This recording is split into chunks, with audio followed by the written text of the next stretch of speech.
Open surgery అయితే ఏం చేస్తామంటే ఈ రకంగా మొత్తాన్ని కట్ చేసేసి తీసేసేస్తాం. దీనివల్ల ఏంటంటే కొంచెం బాధ ఎక్కువ ఉంటుంది, డ్రెస్సింగ్స్ ఎక్కువ ఉంటాయి, 45 డేస్ రెస్ట్ తీసుకోవాల్సి వస్తుంది. మన లేజర్ సర్జరీలో మనం ఏం చేస్తామంటే ఇంటర్నల్ ఓపెనింగ్ అంటాం దీన్ని, ఇది ఎక్స్టర్నల్ ఓపెనింగ్ అంటాం.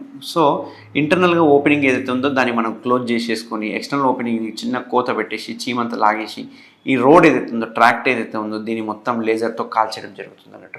సో ఇక్కడ కోత లేదు, మనకి కోత లేదు కాబట్టి పేషెంట్ ఇమీడియట్గా డిశ్చార్జ్ చేయడం జరుగుతుంది. అండ్ పేషెంట్ యథావిధిగా వాళ్ళ పనులు చేసుకోవచ్చు. ఎటువంటి డ్రెస్సింగ్స్ అవసరం లేదు, ఎటువంటి పథ్యం అవసరం లేదు. అండ్ ఈ కోత లేదు కాబట్టి వాళ్ళకి ఎటువంటి పెయిన్ ఉండదు, వాళ్ళు అసలు రెస్ట్ అవసరమే లేదు. మనం ఇంతకుముందు ఓపెన్లో అయితే 45 డేస్ బెడ్ రెస్ట్ తీసుకోవాలి, బట్ దీనిలో ఒక్కరోజు కూడా రెస్ట్ అవసరం లేదు. పేషెంట్ ఇమీడియట్గా వాళ్ళ పనులకు వెళ్ళిపోవచ్చు. అయితే ఇక్కడ గుర్తుపెట్టుకోవాల్సింది ఏంటి అంటే ఓపెన్ సర్జరీ చేసినా, ఒకవేళ లేజర్ సర్జరీ చేసినా, లేకపోతే ఇంకేదైనా డిఫరెంట్ టైప్స్ ఆఫ్ సర్జరీస్ చేసినా కానీ ఇందులో సక్సెస్ రేట్ చూసుకుంటే ఓన్లీ 70 to 75% మాత్రమే సక్సెస్ రేట్ ఉంటుంది. మిగతా 20-25% ఏమైంది అంటే కనుక ఈ 20-25% ఏదైతే ఉందో ఇది పేషెంట్ యొక్క చేతిలో ఉంటుంది అన్నట్టు. సో పేషెంట్ హ్యాండ్లో ఉంటుంది.